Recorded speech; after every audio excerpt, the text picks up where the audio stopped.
right, bro. We're recording there. We're good here. All right, bro. Thanks for being on the show. Welcome to the podcast and all that good stuff. I've read a little bit about your background, and one thing I didn't know that was a thing, I guess, was that these case competitions at university. Yeah, let's talk about that a little bit to start this off. And well, maybe you should give a little brief introduction. Let everyone know who we're talking with here. Yeah, for sure, Chris. Well, first of all, it's good to be on, bro. Yeah, so my name's Brenden. I'm the founder of MasterTalk. MasterTalk is a YouTube channel I started to help people with their communication skills. And I also have a coaching practice. And to your point, yeah, so how I got started was through these things called case competitions. And for those who don't know, which is like 99.99% of people listening to this, case competitions is like professional sports, but for nerds. Right. So other guys my age, I don't know, they played basketball or baseball, not the kind of stuff I would play. So you can tell by looking at me. I did presentations competitively. That's what these cases are in the business world. And that's how I learned how to speak. And then as I got older through that experience, I was coaching people who were younger than me in that program. And that's how I got the idea for MasterTalk. So these case competitions, they give you a subject that you have to present on, or do you get to pick, or what? You got it. So think of it like this, man. I know it sounds really bizarre, but hear me out a little bit. Okay. So why do these things exist? The reason they exist is for companies to get the best talent out of business school. So in the same way that, let's say in a sports setting, let's say the NBA draft, a lot of talent scouts across the different sports, they go to different universities to see, like the D1 schools, to see like who's really good. And then they pick them up before everyone else does. Sure. This is the same analogy, but in the business world. So what happens is companies like IBM, Amazon, Microsoft, all these big companies, they actually sponsor these things. They're the ones who pay all the money for these things because it's a recruiting tool for them. Because remember, I'm like 20 at the time, right? I'm like 19, 20, and we're presenting better than their executives because we did it as a competition. So the vice president sitting there and he's like, okay, I want that kid in my company. Right. And that's how these things, that's how they work. So basically what happens is you go into these competitions. Let's say Nike gives you a case. They say, okay, Chris, we're going to this new country. How should we sell the shoe? So students have 3 hours without any internet to read a 20-page document, to make a financial model, to make slides, find a solution. And at the end of the 3 hours, they need to present the whole solution to the actual executives of the company. So that's what a case competition is. It was crazy. It's like the Olympics of a business. Is that pretty nerve-wracking? Is it pretty stressful? Very stressful. And it's also really hard to get in. The program I was a part of, which is kind of odd, was the world's largest one. It was just a coincidence that I went to that school. So it has a 20% acceptance rate. 400 people apply and 80 people get into the program every year. Oh, well, okay, fancy. All right, no big deal. Doing good, doing big things, bro. Oh, no, really. They could be like, that's kind of cool, dude. I mean, I've never heard of this, and I never knew that. I love the way you made that comparison with the NBA draft and into the presentations. And I never knew that whole community or whatever you want to say existed. Oh yeah, it's really tiny, man. And another thing I'll say, like, this is how I describe myself. I'm like the Michael Jordan that nobody gives a shit about. And the reason I say that is because, when Michael Jordan was like the guy in basketball and he was like being an ass with his teams, people care because it's basketball. I was exactly the same way because I was the dictator of that program years later because I was one coaching all of these students to go out to all these competitions across the world. I was their coach, right? Even if I didn't know how to coach, I was the only person there. So I kind of nominated myself. Nice. That's how I learned how to speak, but nobody gives a shit about like presentations. So I got away with it was the difference. Well, this is a good question or a good talking point here that, with that type of mindset, how Michael Jordan had and how he's kind of portrayed in the Last Dance, that you have to have almost that type of mentality and mindset in order to get to the level he was on. Correct. And that's kind of what you kind of took from it too, that, hey, if I'm going to do this and be in here and be in front of all these business executives from top, companies like Amazon, Nike, Microsoft, I got to bring the heat with this mentality. Oh yeah. I was a killer back in the day. I'm a lot more mature these days. I don't think MJ has matured though over time. I agree. And you know that in the last episode of I watched that too. I love that documentary. Yeah. And that was the moment that stuck with me, by the way, Chris, where they asked him, is there any regrets you have with your life? And the only thing he said was, we should have went for 7. And I was like, what does he mean by that? And then I later found out he meant championships. Right. He's still hanging on to who he used to be. And I felt that really fascinating. But yeah, like I was the same way, honestly. I was a tyrant in university, and that's how I learned communication so rapidly. As you can tell, I'm not the oldest face in town. So I learned 30 years of communication like 3. That's how I started coaching CEOs when I was like 22. That's impressive, bro. Yeah, So wait, so you said you learned how to speak, I think, and so before all this, what did you feel like you didn't know how to speak? Like you were just had trouble with it, or what? I wasn't bad at it, but I wasn't like amazing at it either. Like, and the reason I wasn't that great was because I went to French school. So for those that are listening, I'm based in Montreal in Canada, Okay. and in Montreal, you need to know how to speak French. So my parents sent me to French school, Chris, Okay. so I could learn the language. But you're like, not only was I uncomfortable with communication, I was presenting a language I didn't know, right? So I wasn't really good at, and I also have a crooked left arm. So I was always super nervous whenever I gave presentations. So I wasn't like bad or anything, but I wasn't super amazing. But what I am is definitely very competitive. So those case competitions, I initially did them to get a job like everyone else, but then I just developed this unhealthy obsession with them and I started getting better at this. Well, yeah, that's the way to do it, man. Just like we said, that's you found something that you were. It sounds like you're truly passionate about. I mean, look what it's done for you now, and that yeah, and like you've made it grow, and you found something that you're passionate about, and now like got you just doing big things. And you say you're coaching or teaching CEOs, right? Yeah, for sure, man. It's funny, right? Like, they always say the most successful people are the most humble. Yeah, I coach great people, but I also live in my mother's basement still, right? So I'm definitely good, but there's still a lot more to go for sure. Absolutely. So that was this your ultimate goal with these presentations? Was just become as good as I can, and then make this into a business of some sort. You would think, right? You would think. No, yeah, it was completely an accident, Chris. I never went into case competition with the intention of turning into a business. I didn't even know you could get paid being a coach, honestly. So what happened was when I graduated, I got my dream job, which is exactly what I wanted at IBM as a tech consultant. So nice, healthy paycheck, starting salary. I was able to retire my mother off that. Let's go. So, yeah, it was awesome. But what happened, brother, is like kind of like in sports when a professional athlete retires from the game. And one day there's like 10,000 screaming fans. The next day nobody gives a shit about them. Sure. I kind of had that on a smaller scale, on a way smaller scale. So instead of like 10,000, like 10 nerds kind of yelling my name. Okay. And then, right. Then the next day it's like, okay, so what's my purpose? And when I started working, I loved my job, honestly. It was a great working environment, great people. But I think the challenge was I felt a little void. I was like, so what do I do? Do I just become an executive, make a lot of money, and that's my life? And I said, was that all this is for? And that's what led to MasterTalk. I was like, I think I need to do something more important with my life. And that's when I realized I had a gift that I didn't even realize I had. That's a pretty bold move, dude. Like a lot of people, like you said, you retired your mom working for the IBM and taking that paycheck and working the way there's a steady income, I guess, or even impressive income that a lot of people just sit and chill that until they go retire. But you felt like there was something more. And I feel like a lot of people don't take that chance. They want to go after something they're truly passionate about. And like, I admire that, dude. I think it's badass.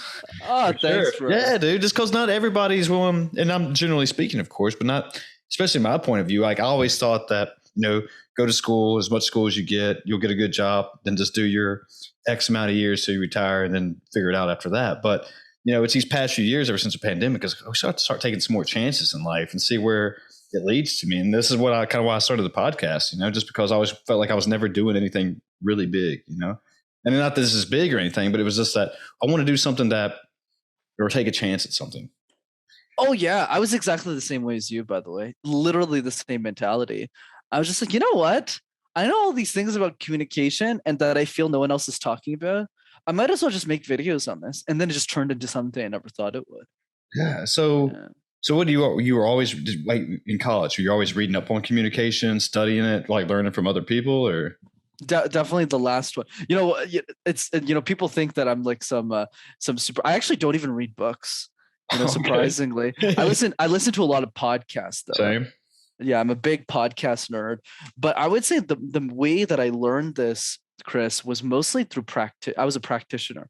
So after the first year of case competitions, when I started doing well for them myself, I became that speaker I wanted to be. The year after that, I took more of a mentorship role. I was still competing, but I was more helping the other students. And I realized that communication was a big gap for probably 25%, 20% of the delegation, but we don't really have a coach. And I just said, well, I'm managing the program now. I might as well just do it. And I had no clue what I was doing. Like I was just like, do like less filler words. And I was kind of making mistakes. But these kids are smart, right? They're not dumb people. So we were kind of co-creating the coaching experience together. And they were giving me a ton of ideas to coach the next generation too. And that's how I learned. I just tried a bunch of shit, and whatever works, whatever sticked, I just kept. Well, that's the way to do it, though, man. I mean, like that's the way I've learned is just kind of trial and error, man, to see what's working and go with that. And you don't have to bring everything with you to the table, but pearls and gems that you pick up along the way. Then for some reason, sometimes it just works, and especially when you figure it out, man, that's a badass thing that that you got something snappy, you got something on fire right there, man. And man, I'm getting pumped up about it, dude. Just because you didn't, I would never would have think that just doing presentations would lead to something this big, and you doing something like that either. I mean, dude, likewise. I never would have thought I mean, think about it, dude. I was a 22-year-old kid in my mother's basement, literally started on the couch right there. And like on executive communication, who the hell's going to listen to that? Yeah. Exactly. Like, it's these little things, and this is why I like doing these podcasts. I'll learn about these whole new worlds I never would have dreamed of. And that, wow, people like yourself just have these interesting stories, and just, it's crazy, man. It's kind of it's mind blowing. But, one question is like, with public speaking, I've only done a few presentations with my career. I work in higher education and like at conferences and stuff. And like, were you ever nervous? Did you have any stage fright even before college and stuff? And then had you overcome it? Obviously you did overcome it, but how was it, man, before? I mean, yeah, absolutely, man. You know what I would say is the fear is always going to be there, Chris. So let me give you an example. Let's say we're having lunch. Okay. We're having breakfast, lunch, dinner, or something. And Elon Musk calls me. Let's say he calls me on my cell phone. And he says, hey, Brenden, I've been watching your YouTube videos. Really impressive. Do you want to coach me? You can come to my house tomorrow or something. We can arrange it. Would I shit my pants? Absolutely. Oh, yeah. Right? There's always a level, even for me, where we're always going to be scared of communication. So I've always seen that fear is not really the right metric. Here's another analogy I'll throw to you. Let's say we have a boxing match. Okay, one side of the match, one side of the ring is the fear, right? The fear of communication, the stress, the anxiety, Chris. Okay. And then the other side of the ring is the message. Why are we sharing this? Why are we bothering to do this? Why are we opening our mouth in the first place? So the goal is not for the fear to leave the ring, but rather when your message and your fear meet in the middle of that ring, that your message gets the knockout punch. That's the way that you want to do it. You want to make sure the message wins the match. It's not about making the fear go away, but rather make sure that every time the fear steps into the ring, that your message knocks them out every single time. I feel like it also gives you this little motivating factor, like, oh, it's still kind of nervous for me and still kind of fearing. Then that makes you want to keep going after it, because it's something that you still get nervous about. I'm like, oh, let's get after it, man. Absolutely. And I'll give you the best example with me, man. I mean, I shouldn't have started MasterTalk. Remember, I was 22 years old. I had a 6-figure job at IBM. Why in the world am I making YouTube videos in my mother's basement? It makes absolutely no sense. And I didn't want to do it. So why did I? Because I had every excuse in the book that everyone would have accepted. Sure. Oh, I'll wait until I'm 30. I'll wait 5 more years when I have more experience.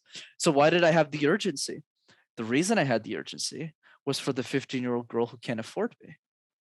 Okay, think of every 15-year-old girl and boy in the world, whether they live in the United States or any other country, like Cambodia or something.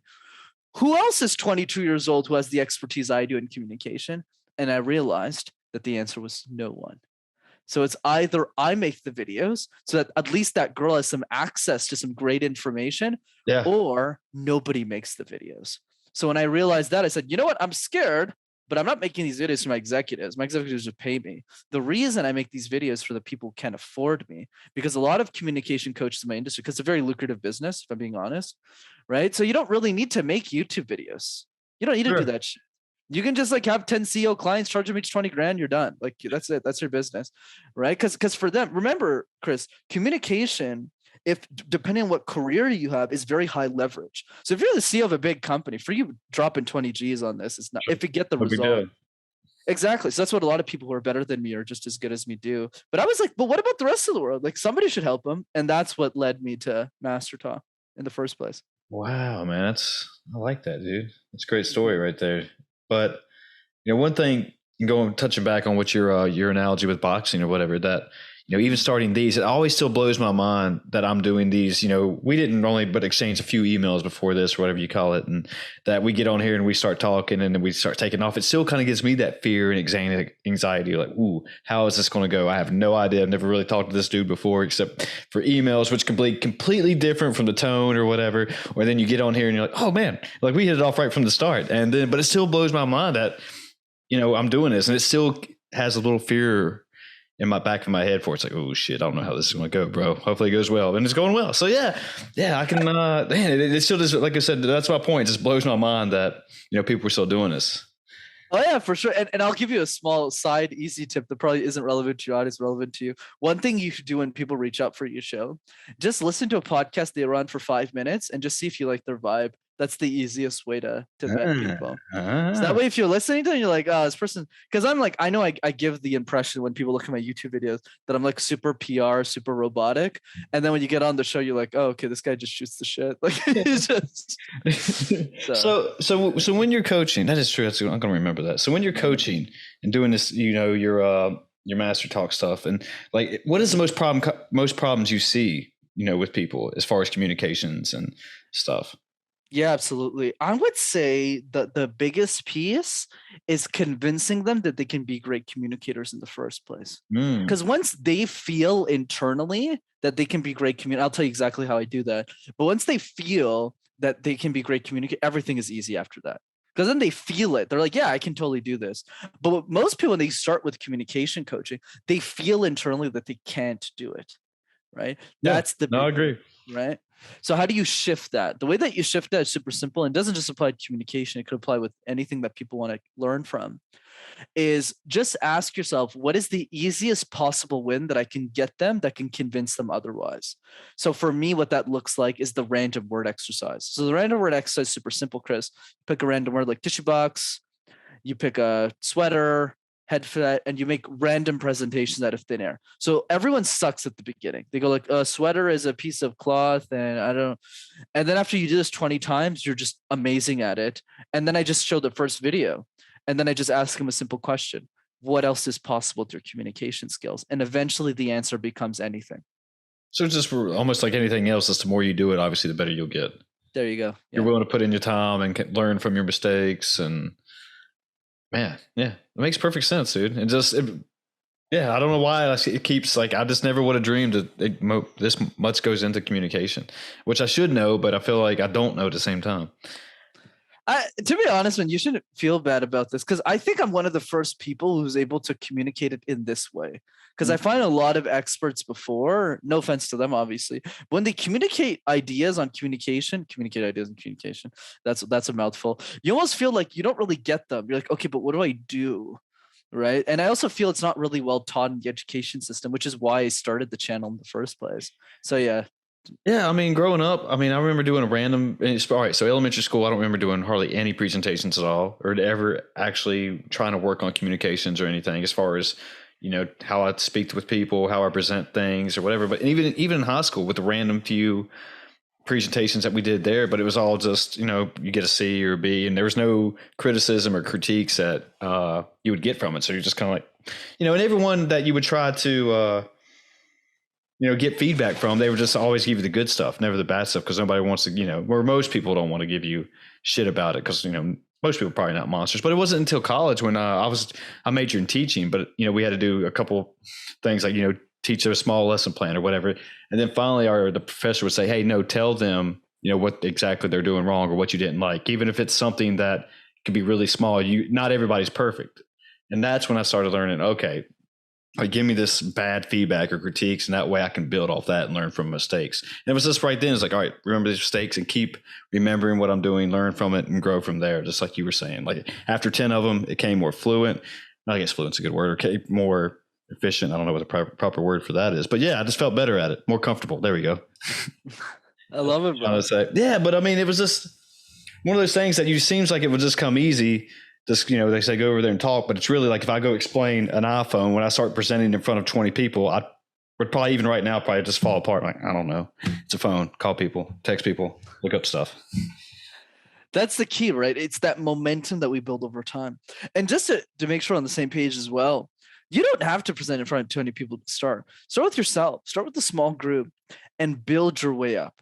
And Yeah. one thing I know for sure, without a doubt, in my years of doing this, anyone who does the random word exercise 100 times will be completely different in their communication skills. We'll go to a whole other level. It's just the problem is most people aren't willing to invest the 100 minutes, to do the exercise 100 times, right? So the question that I have for your audience to think about, Chris, is not 100 minutes out of your day or out of your week or out of your month. Can you give me 100 minutes out of your life? And the truth is 99% aren't willing to. And that's why the top 1% are the top 1%. Goes along with everything else, man. Only that 1% is probably going to, who's willing to give you those 100 minutes are probably going to be successful, so to speak. So, absolutely. So speaking of exercises and stuff, so I speaking of podcasts too, that I listen to a couple comedian podcasts and they're always talking about warming up in the green room or whatever. Is this part of it too, that y'all or you would teach warm up exercises just to get ready, or do you do it before you go on and do presentations or give your coaching? Yeah, absolutely. Warm up exercises are great. I would say it's all about figuring out. It's kind of like morning routines, right? Yeah. What's the best morning routine? Do you like eat eggs in the morning? Do you like eat spinach? Do you have a green Both. juice? Well, there you go. Fair enough. Awesome. So my advice is always, and it's the same with rituals, test everything and then pick the ones that work for you. I'll give you an example. Okay. And a lot of people like to say they're a part of 5 a.m. club. I'm always happy to say that I'm a part of 8 a.m. club, right? That's where I start. And that's what I do, right? Because I just don't like waking up early. But I always start my day with education. 2 hours of podcasts every day, 90 minutes of podcasts every day. And that's my first meeting of the day. And that's something I'm consistent on. Eating avocados most of my life, I'm consistent on. But that's the thing. It's the same analogy with communication. So for example, my routines, I'll tell you them, but I don't recommend them for most people because they're crazy. Like sometimes when I give presentations, if they're important, I don't talk to anyone during the day. I'm just silent. Because it just reminds me that this presentation is very important, and it's very unlike me to not talk. It's very unlike me to not like blabber, which I usually do. So yeah, that's one. One other one that I do is a bit crazy. I haven't done this one in a while. It's only if I have something that really matters. Is I get my haircut exactly 2 weeks before the presentation, and I always buy a new suit. Why 2 weeks? I don't know. Are you superstitious? I think it's because my hair grows in a certain way after 2 weeks.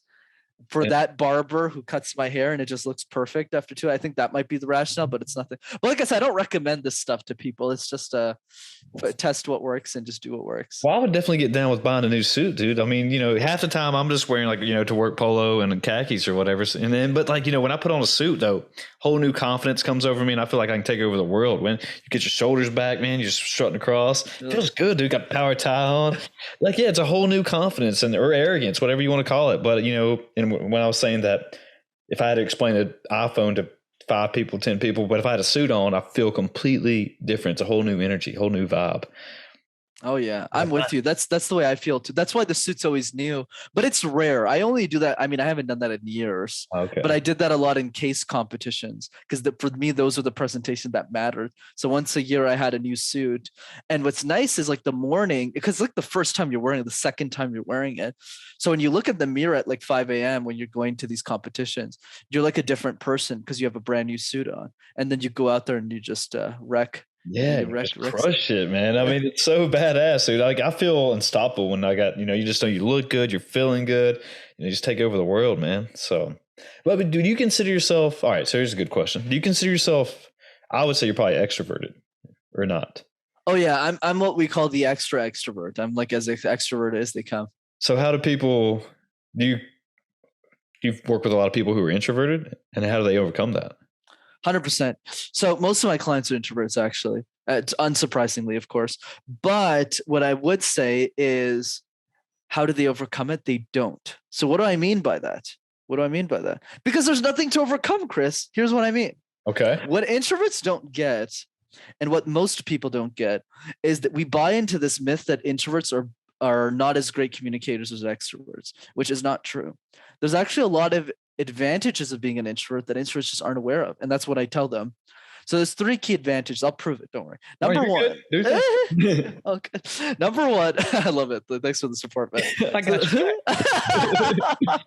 So the first one is listening. Introverts are exceptional listeners. And the reason they're better at listening, quite simply, is because they talk less. So they listen more. Okay. I had a lot of trouble learning to listen because I talk a lot, right? So that's why I make a good guess, hopefully. But I'm always talking. So that's the advantage that introverts have, is that they'll listen and adapt the message to their audience a lot quicker than any extrovert could. That's number one. Number two is they're exceptional at the most basic technique of communication, pausing. Teaching introverts pausing is like a joke. You just go, okay, Tom, pause and give the presentation and pause in it because your presentation will be better. Then Tom just looks at me and goes, oh, okay. And they implement it 5 seconds later. But an extrovert says, okay, and then they try and fill up the space. Because whenever an extrovert is at a bar, is at a party, is at an event, and there's a pause, they start to get worried. Weird. And they go like, Chris, what'd you do yesterday? Tell me about the picture. And right. So they're always trying to fill up the space. Advantage number 3. This is not well known either. Introverts are a lot more accessible to the general public as speakers than extroverts are. I'll give you an example. Mhm. Let's say we take somebody like Gary Vaynerchuk, the CEO of VaynerMedia. He's a great example of someone that you either love or you hate. There's no middle ground with him. I personally love his work. He's like a marketing executive. I love what he's done. He has a massive social media following, but a lot of people don't like him because he's really aggressive whenever he's talking. But when we think of somebody like Brene Brown is like a vulnerability expert. Whenever she's communicating, you're not allowed to say, I hate Brene Brown. Like nobody says that. Just saying that puts me in jail, like literally. And the reason is because when you have a softer tone, you can attract a wider audience towards your message. Whereas when you're more aggressive, like a Gary Vee or a Tony Robbins, where you're like this all the time, a lot of people love you, like I'm sure me and you are in that camp, but there's other people be like, oh my God, like this person's way too much. So these are the advantages. So what's the key takeaway? The key takeaway is know your strengths and triple down on them. Ooh, triple down. Don't double down, triple down on them. Yeah. I like what you said about pausing because that's one thing I've been learning while doing these, that you don't always have to be talking, kind of like what you said, that it's okay that if there is a little bit of silence, and try to think about your word choice. I mean, for the most part, I feel like we didn't script this out by any means, and that I really don't understand what I'm going to say next. So as I'm talking, though, I try to like slow down a little bit and pause my words or pause in between each sentence, and that way I can take a breath and then continue on without trying to use stupid little filler words. Which, I mean, I'm not perfect by any means, but is that one thing you teach though?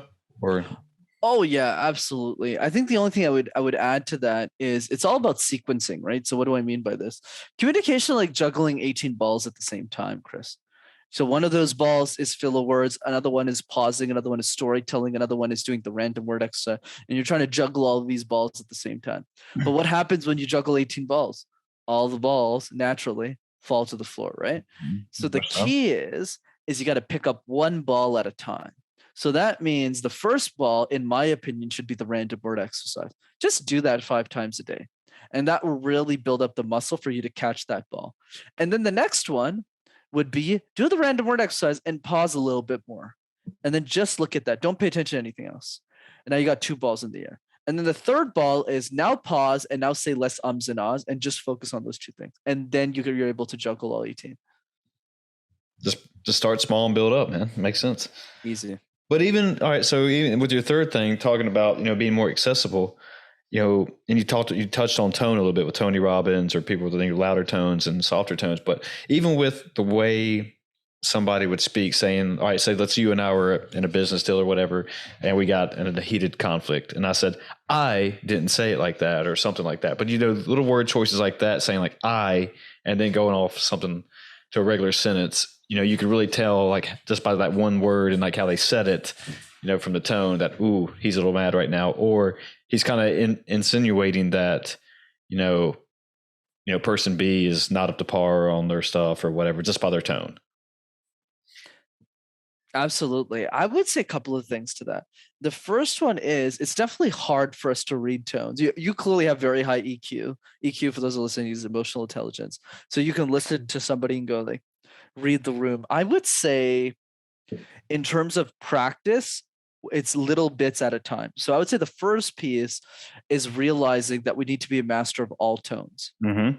Because if you always speak in the same tone all the time, it's not interesting. No. Right? Whereas what the best communicators on the planet do is they use all tones at the same time. So they go really loud if they need to, but if they need to emphasize a point, something really important, they'll change their tone as the conversation goes. That's one piece. But then the other piece is knowing how to read the room. So reading the room is not easy, especially for a lot of people who don't have that EQ kind of built in. So my advice is always don't worry about it just yet. Focus first on learning to talk to people in general. So that means, quite simply, make a list of people that you really like that are already in your network, build a strong relationship with them, send them video messages, add more value to them, and have them introduce you to other people and meet new people that way. So that way you meet different personalities and you start to learn to adapt your energy to those different people as well. Do you send a lot of video messages rather than text? I mostly text, but I do send a crap ton of video messages. A few weeks ago, I sent like 70 or something. I'm pretty nuts. I mean, with your YouTube channel and stuff, was it tough, being in front of a camera, or kind of weird? Oh, 100%, 100%. Were you used to it with your presentations background? You would think I was. Yeah, it was a huge hit to my ego, Chris, when I started making YouTube videos, because I was terrible on camera at the beginning. But for those of you who don't believe me, go watch my first YouTube video. You'll see. Okay, it's still up there. I have like my little shirt on. I'm like sitting on our stolen couch. Oh, I probably shouldn't have said that. But anyways, I'm sitting on our couch. Good. Right? And, I have this camera and it's recording me and it's like this phone and it's all blurry. And that's how I started. And what's interesting about camera is it doesn't matter how great you are as a speaker, you always start from zero and you build your way up. So the key is really output. And that's what I've been trying to do the past few years. Well, so that's been going pretty well, though, it seems like. Obviously. Oh, yeah. Now it's good. I mean, I practiced like the first year, I was practicing so much on camera. Like I probably practiced like 200-300 times. Yeah. Obviously now I'm a lot better on camera, but when I started, my God, was I horrendous. Yeah, it was weird for me when I started these. Just I've done a couple in-person ones, and I kept, even in the beginning, if I look over, just look at the camera, just because I knew it was there, and I kept trying just to think, just don't look at the fucking camera, dude. It's there. You don't have to look at it. But it feels like that's almost anything. When everyone knows they're being filmed, you just even look at it. Like when I do my CrossFit competitions and, they come over there and they take pictures of us or video, like I'm just half the time just like, oh, get ready for a pose or whatever. And usually I just do that just so I was like, oh, I got to pick your social media. But yeah, I agree with you that in the beginning, it was still tough for me when I started these, just looking on camera and just kind of even looking back at myself when I was editing these things, dude, just like knowing that I messed up something or saw myself do something weird or whatever. Just try not to be too self-critical. I mean, do you get pretty self-critical of yourself? Oh yeah, I'm super self-critical about, my communication. I'm always getting feedback all the time. But I would say for people who are getting started, to your point, Chris, like just start with little steps, right? I think the key is really momentum. Like the random word exercise is a great example. If you actually do this 20 times and 30 times and you go watch the first video of you doing it, my God, you'll say, wow, I'm so much better at this. And the same way, I'm sure, Chris, when you started your podcast, you're probably a lot better of an interviewer now than you used to be, right? Yeah. And I think that's really the key. Yeah, it's grown. Like I said, I'm pretty self-critical of myself. And just because I usually don't really listen back to my podcast at all. Like I'll just kind of listen to bits here and there. It's like, okay, sounds pretty good. Move it on. But it's because, I know I fuck up. I'm a human being. I know I say something stupid. I probably already said it something 14 times on this podcast, or, I miss our stat or whatever. But I know that if I sit there and just focus on that negative stuff, then I'll really go down that negative spiral and just decide that I'm not going to do it anymore. Screw it. I can't. I don't want to. Nobody wants to look like a fool or an idiot, right?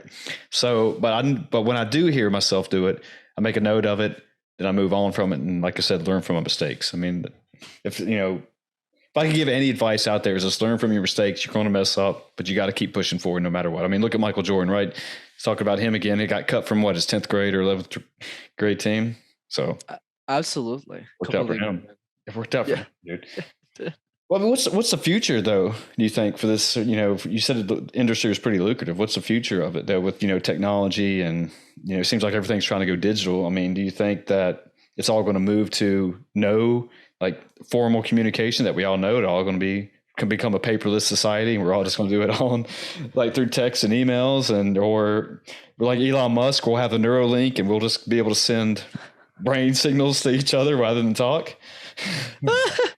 Yeah, man. I think for me the future is, I think communication is timeless. Regardless of how quickly technology advances, knowing how to talk to people, having conversations will always be a thing. But I think what will change is how that skill is being taught. So, for example, 50 years ago, 60 years ago, I think it was maybe 80 years ago, when Dale Carnegie wrote How to Win Friends and Influence People. Hey, I'm reading that book right now. No, there you go. Right. So when he wrote the book, I mean, it's great, but like we don't have YouTube videos. We don't have him on a podcast, him being interviewed by you, because he wasn't born in that era. He doesn't have access to those tools of how to distribute content in a way that is different. I won't say better, but necessarily, but different, right? Sure. So I think for me, the opportunity I have in the era I'm in, because I'm in an interesting time period of history. I mean, we both are, where it's like I'm super, super young. I'm only 26, yet I already have a successful business. And I've been able to share a lot of I've been able to accumulate all of this knowledge on communication because of this bizarro experience in university. So I have an opportunity over the next, 40, 50, 60 years here to really immortalize my ideas, really share communication in a way that after I'm gone, the next Elon Musk, the next thought leader, instead of picking up a book, which is great too, they can pick up my videos. They can pick up this conversation we're having now and learn communication so much faster through these conversations. So that's the goal. I feel like I already know the answer to this question, but I want you to elaborate on it just because it's something I've kind of been looking at it or looking more into as well. But you consider yourself a thought leader, I'm assuming. I do. And let's explain. I want you to explain, not me, because you'll explain it better than I am, what a thought leader exactly is. And you said like Elon Musk. So is that very comparable? Absolutely. I think for me, the way that I define it, I'm sure people would disagree with me on it, is a thought leader is someone who's able to share new ideas into the world that are either brand new or packaged in a unique way. So it's an and or. Right. So a thought leader is someone who's able to disseminate new ideas in a way that is either brand new or packaged in a new way. So in my case, the reason why I was so confident that I had unique ideas wasn't rocket science, brother. The reason was simply this. I'm a big fan of this podcast called The School of Greatness by a guy named Lewis Howes. And I've listened to hundreds of episodes of his podcast, because he started in 2013. He only started a few years after Joe Rogan. Oh, yeah. So he's a part of what we call the second wave of podcasting. So the first wave was like Joe Rogan and et cetera, and he was the second wave. So what happened is simple. I just listened to hundreds of episodes and I just said, oh, they're not talking about this. They're not talking about this. They're not talking about this. But there's just too many things on my hand that none of the communication experts are talking about. Like the simple one that I don't think we talked about yet. How would your life change if you're an exceptional communicator? Just that simple question. Like, so much of communication is saturated negativity. I was like, this doesn't make any sense. If you want to help someone become better, the worst thing you can do is say, you're going to be scared for the rest of your life. You're going to die, Chris. If you're going to die. And like, it's just like, I'm like, how's it helping people? No, dream, like go on a vacation, think about your communication, have fun with it. Communication is every interaction you have. So that's just one of 100 of ideas that I thought of in my mind. And I eventually had so many in my mind that I was just like, okay, I should probably just do this myself, because clearly nobody is sharing this idea. So that's what the way I think about thought leadership. Do you think that, and touching on that a little bit, that people should put themselves in far as uncomfortable communication situations just to see how they would react and kind of get out of their comfort zone? And what I mean by that, I guess, for example, is that she's a baseball broadcaster for the Mariners on here. And she was actually talking about and insinuating how just learning small talk in sports and would help network you as far as the future goes. I mean, you could easily just go up to almost anybody in a conference room or wherever you're at workplace and just say, hey, did you watch the Super Bowl last night? And almost 9 times out of 10, you can at least get the conversation going and network from there. Does that kind of make sense? 100,000%, man. Here's the way I think about it. Communication is an amplifier of whatever your goals and dreams are. So if your goal is to be a thought leader and you're an exceptional communicator, you'll just get there a lot faster. In the same way, like Elon Musk, does he need communication? Coaching? Yeah. Does he care? No, because the guy's worth hundreds of billions of dollars.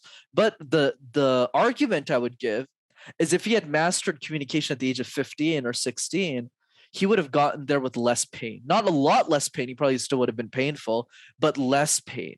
Because he wouldn't have sounded like this when he's talking the first time. Nobody knows who he is at the time, right? Sure. So that's the way I think about it. So now how does that apply into the context of what you gave around small talk? I would say it's not just about the presentations, it's also different contexts, like the one that you just gave.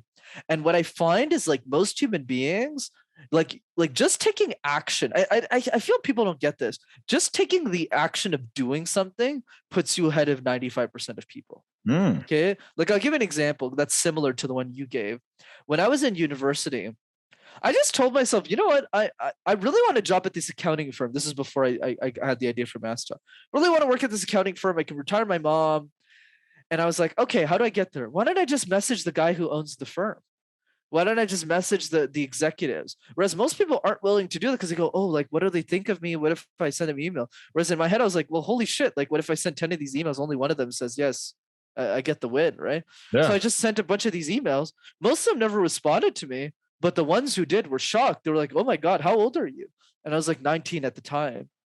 Like, I want to meet this kid. And then I had coffees with like all of these senior executives. But the reason I tell you this isn't to brag or show off. I know it's special, dude. Like my dad and my mom worked in factories. I have like a crooked left arm. I had no business network. The only difference is I just sent the email.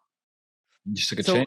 I just took a chance. Like what the hell's gonna happen? Okay, like I said, I think I sent you a message. Okay, if Chris says it, somebody else is gonna say yes. It doesn't matter, right? So when I think that's what people don't get is like all you need is one yes to change your life. I agree 100%. I agree 100%, dude. I mean, the answer is always no unless you ask. And that's one thing I've been learning throughout my life. If I could go back and tell my 18-year-old self the exact same thing, hey, dude, just take a chance, man. Ask the girl out, dude. Don't worry about what's going to happen. Send your resume, dude. Go take a chance at whatever you want to say. You can use almost any example. If it fucks up, you'll be okay. All right. You'll have more opportunities down the road. Dude, absolutely. Like, I'll give you a fun one. Like I fell in love with this girl a few years ago. Ooh. And I flew out to another country just to ask her on a date. And she said no.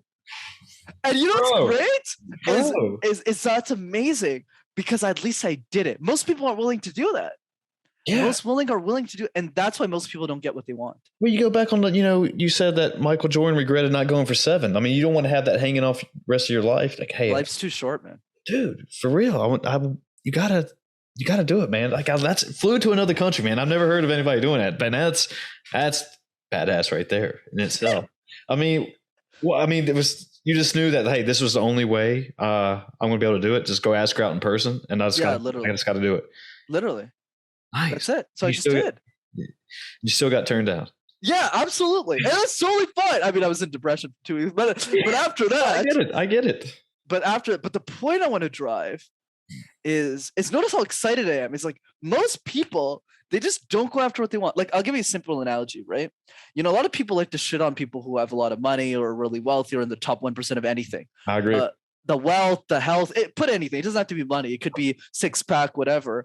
But we have to also realize, and I know you agree with me on this, Chris, but it's more for the audience, is like, look, if you want to be in the top 1% of anything, any game, any sport, any skill, you need to realize that mathematically that implies that your actions and behaviors should not mirror what the 99% are doing. Ooh. Right? Like mathematically.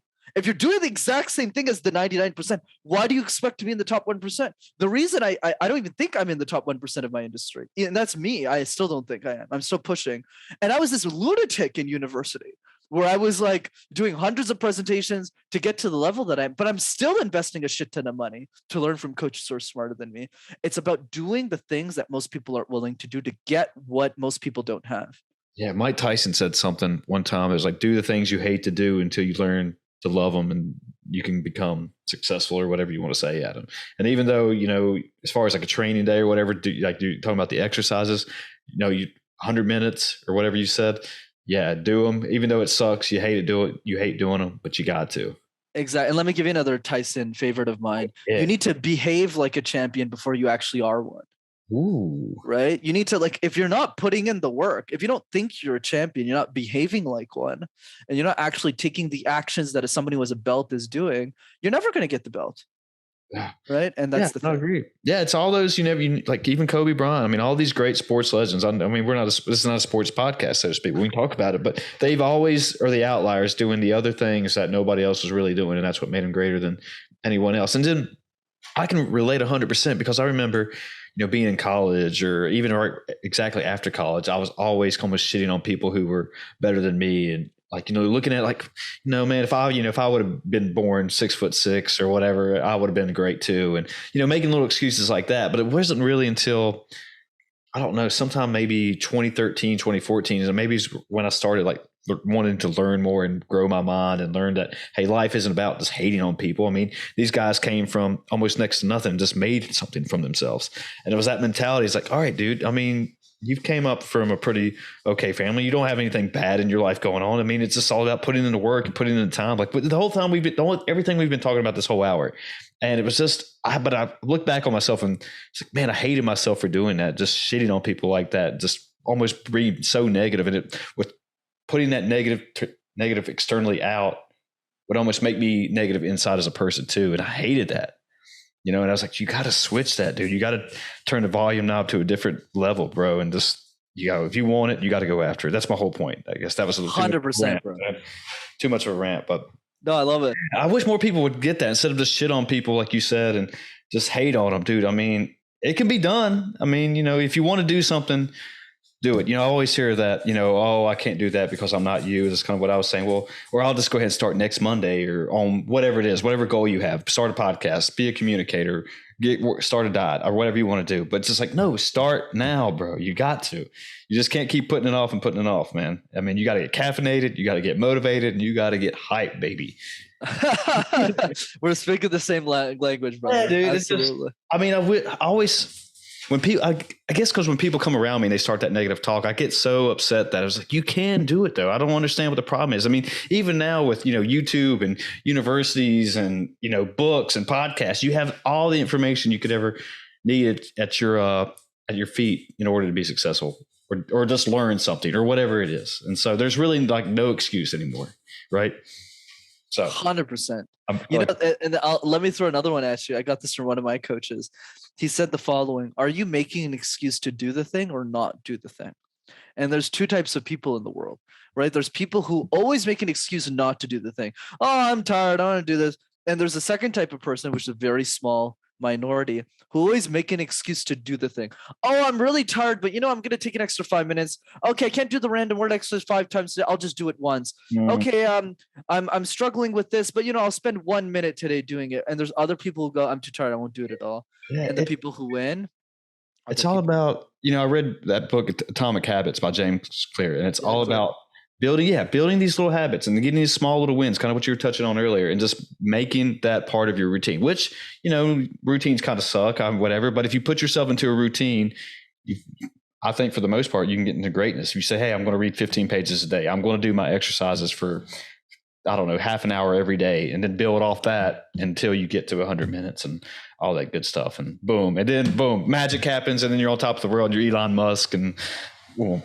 Talking about putting Neuralinks in people's heads. There you go. Brenden, I know we're getting kind of short on time right here. But is there anything else you want to say before we take this one home? Yeah, for sure, man. I'll give you a final quote. Okay. For the crazy people who are still listening to the show. I would say the following. This is a mantra that I invented in my basement that will be the ethos of my life. And the quote is the following: be insane or be the same. If you want to be like everyone else, that's totally fine. But if you made it to the end of this podcast, you probably care about impacting the world. So here's what I think. I think that people who do crazy things in life are crazy people. Don't you find it odd, Chris, that I started a YouTube channel at the age of 22 in my mother's basement, not on pranks, not on music, not on skits, not on rappers, but on executive communication. And then when I coached those executives, I built a successful business, yet I still live in my mother's basement.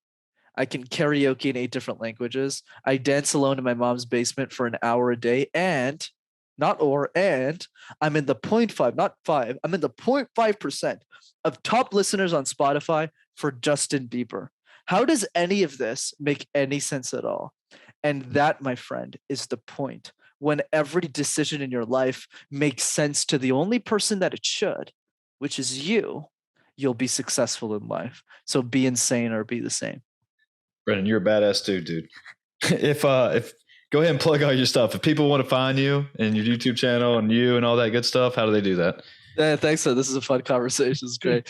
So yeah, 2 ways to keep in touch if you still do for some reason. The first one is MasterTalk, right? You can go on the YouTube channel. You'll have access to hundreds of free videos on how to communicate ideas effectively. So that's MasterTalk. And then the second way to keep in touch, for those of you who are interested in coaching, just sign up for one of my free trainings over Zoom. It's interactive, it's live, it's not recorded, it's fun. I facilitate the call. And you can go to rockstarcommunicator.com. Boom. Cool. Thanks for being here, dude. This is great. Thanks for having me on, bro. All right, we're out here, people. See ya.